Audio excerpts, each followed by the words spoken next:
Hello everyone, आज हम rapid revision देखने जा रहे हैं ह्यूमन बीइंग में कैसे डबल सर्कुलेशन होता है। हम जानते हैं कि हमारे ह्यूमन बीइंग में हार्ट में 4 चैम्बर होते हैं और जो अपर के 2 चैम्बर होते हैं उसमें लेफ्ट ऑरिकल और राइट ऑरिकल होता है, और जो नीचे के 2 चैम्बर होते हैं उसके अंदर हमारा लेफ्ट वेंट्रिकल और राइट वेंट्रिकल होता है। तो समझते हैं हम डबल सर्कुलेशन को इन ह्यूमन बीइंग। तो जैसा कि हम जानते हैं कि हमारे पास बीच में सेप्टम होता है, इसे हम सेप्टम कहते हैं, जो कि हमारे डीऑक्सीनेटेड ब्लड और ऑक्सीनेटेड ब्लड को डिवाइड करता है। क्योंकि हम जानते हैं कि जो हमारा ऑक्सीनेटेड ब्लड और डीऑक्सीनेटेड ब्लड है, अगर वो एक में मिक्स हो जाएगा तो हम ऑक्सीजन नहीं ले पाएंगे। ठीक है, तो देखो समझा जाए, हमारे एनसीईआरटी में जो हमारा ऑक्सीजनेटेड ब्लड है उसे रेड कलर से इंडिकेट किया गया है, और जो हमारा डीऑक्सीनेटेड ब्लड है उसे हमने ब्लू कलर से इंडिकेट करना है। तो देखिए, अब हमारे लंग्स से हमने ऑक्सीजन को लिया और उस लंग से जो हमारा ऑक्सीजन है ब्लड में मिक्स हो गया। अब जो हमारा ब्लड है वो कैसा हो गया? ऑक्सीजनेटेड ब्लड हो गया, जो कि कैरी करता है हमारा पल्मोनरी वेन। जो हमारा पल्मोनरी वेन है एक ऐसा एक्सेप्शन है वेन्स में जो कि ऑक्सीजनेटेड ब्लड को कैरी करता है। अदरवाइज जो हमारा वेन होता है वो ऑलवेज डीऑक्सीजनेटेड ब्लड कैरी करता है। तो जो मेरा पल्मोनरी वेन है वो ऑक्सीजनेटेड ब्लड को कैरी करता है लेफ्ट एट्रियम में। ठीक है, एट्रियम और ऑरिकल सेम होता है, और ये जब हमारा लेफ्ट और एट्रियम है तो जब इसमें ब्लड आता है तो जो मेरा ये लेफ्ट एट्रियम है वो फूल जाता है। उसके अंदर जो मेरा ऑक्सीजनेटेड ब्लड है वो कंडक्टाइल होता है। ठीक है, तब जाकर के वो नीचे आता है हमारे लेफ्ट वेंट्रिकल में। जो मेरा ब्लड है लंग से आया ऑक्सीजन में मिक्स होके, वो मेरा ऑक्सीजनेटेड ब्लड हुआ, फिर आया मेरा वो लेफ्ट एट्रियम में, और फिर कंडक्टाइल हुआ, और फिर आया मेरा वो लेफ्ट वेंट्रिकल में। ठीक है, देखिए, lung to pulmonary vein, oxygenated blood then carry to left atrium.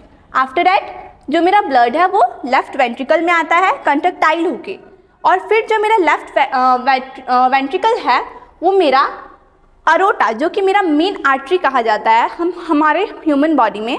तो जो मेरा मेन आर्टरी अरोटा है वो ऑक्सीजनेटेड ब्लड को जो हमारे ह्यूमन के बॉडी पार्ट है उसमें लेके जाता है। तो मेरा जो ये लेफ्ट वेंट्रिकल से अरोटा कैरी करता है ऑक्सीजनेटेड ब्लड को, और फिर हमारे बॉडी में वो ले जाता है। ठीक है, अब जो मेरा आर्टरी है, मतलब कि जो मेरा मेन आर्टरी है अरोटा, वो जो है आगे जाकर के काफ़ी सारे कैपिलरीज में बढ़ जाता है।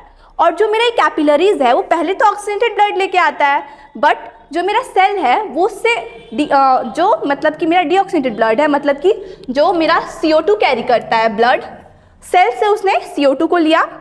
ठीक है, कार्बन डाइऑक्साइड जो डाइऑक्साइड ब्लड था, तो वैसे ब्लड को उसने अदर कैपिलरीज से लिया।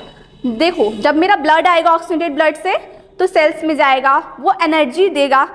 ठीक है, तो मेरे सेल को एनर्जी मिलेगा। तो फिर जो हमारे बॉडी के अंदर डीऑक्सीनेटेड ब्लड है वो भी कुछ कैपिलरीज में ऐड रहता है। तो यहाँ से आया मेरा ऑक्सीजनेटेड ब्लड कैपिलरीज कैरी करके, फिर यहाँ से मेरा जो डीऑक्सीनेटेड ब्लड है वो अदर कैपिलरीज में गया। तो अब देखिए, जब मेरा बॉडी ऑर्गन है, अब यहाँ से डीऑक्सीनेटेड ब्लड आएगा। ठीक है, यहाँ से मेरा डीऑक्सीनेटेड ब्लड आएगा, और फिर ये डीऑक्सीनेटेड ब्लड मेरा कौन कैरी करेगा? मेन वेन, जिसे हम कहते हैं वेना कावा, ये डीऑक्सीनेटेड ब्लड कैरी करेगा। अब ये जो डीऑक्सीनेटेड ब्लड कैरी कर रहा है ये मेरा सीधा जाता है राइट एट्रियम में। ओके, अब फिर जब ब्लड राइट एट्रियम में गया, कैसा ब्लड? Deoxygenated blood. जब ये राइट एट्रियम में जाता है तो फिर ये ब्लड यहाँ से फूल जाता है। जो मेरा राइट एट्रियम में फूल गया, फिर वो वापस वो कंडक्टाइल होगा, और फिर वो नीचे आ जाता है। कहाँ आ जाता है? वो राइट वेंट्रिकल में। जब ये राइट वेंट्रिकल में आता है तो जो मेरा ये ब्लड है, ठीक है, जो मेरा ये ब्लड है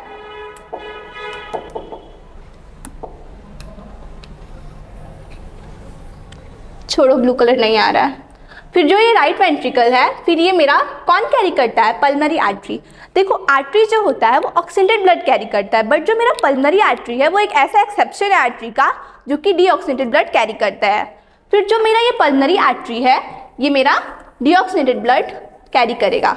बॉडी ऑर्गन से मेरा वेना कावा ने कैरी किया ब्लड, फिर वो गया राइट एट्रियम में, राइट एट्रियम से आया वो राइट वेंट्रिकल में, राइट वेंट्रिकल से वो मेरा गया किसके द्वारा?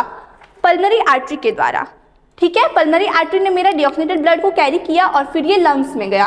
ठीक है, फिर जब ये लंग्स में गया तो देखो कहा जाता है कि क्यों डबल सर्कुलेशन होता है। डबल सर्कुलेशन इसलिए होता है क्योंकि पहले जो मेरा ब्लड है वो पहले तो मेरा लंग्स में गया, लंग्स के बाद वो फिर आया हार्ट में, हार्ट से फिर आया वो बॉडी ऑर्गन्स में। सो इसके वजह से इसको हम डबल सर्कुलेशन भी कहते हैं, ठीक है। तो यही है हमारा double circulation in human being. समझ में आया? एक क्विक रैपिड रिवीजन अगेन देख लीजिए आप। पहले मेरा लंग्स में गया, लंग्स से आया मेरा लेफ्ट एट्रियम में, किसके द्वारा आया? तो मेरा पल्मोनरी वेन के द्वारा, पल्मोनरी वेन के द्वारा फिर ये लेफ्ट वेंट्रिकल में गया, वेंट्रिकल से फिर मेरा ये मेन आर्टरी मतलब अरोटा में गया जिसने ऑक्सीजनेटेड ब्लड कैरी किया है, फिर मेरा बॉडी ऑर्गन में गया, फिर ये वेना कावा के द्वारा राइट एट्रियम में गया, राइट एट्रियम से फिर राइट वेंट्रिकल में गया, फिर ये पल्मोनरी आर्टरी के द्वारा हमारे लंग्स में गया। ऐसे ही हम ह्यूमंस डबल सर्कुलेशन के प्रोसेस को कंप्लीट करते हैं। That's all, thank you.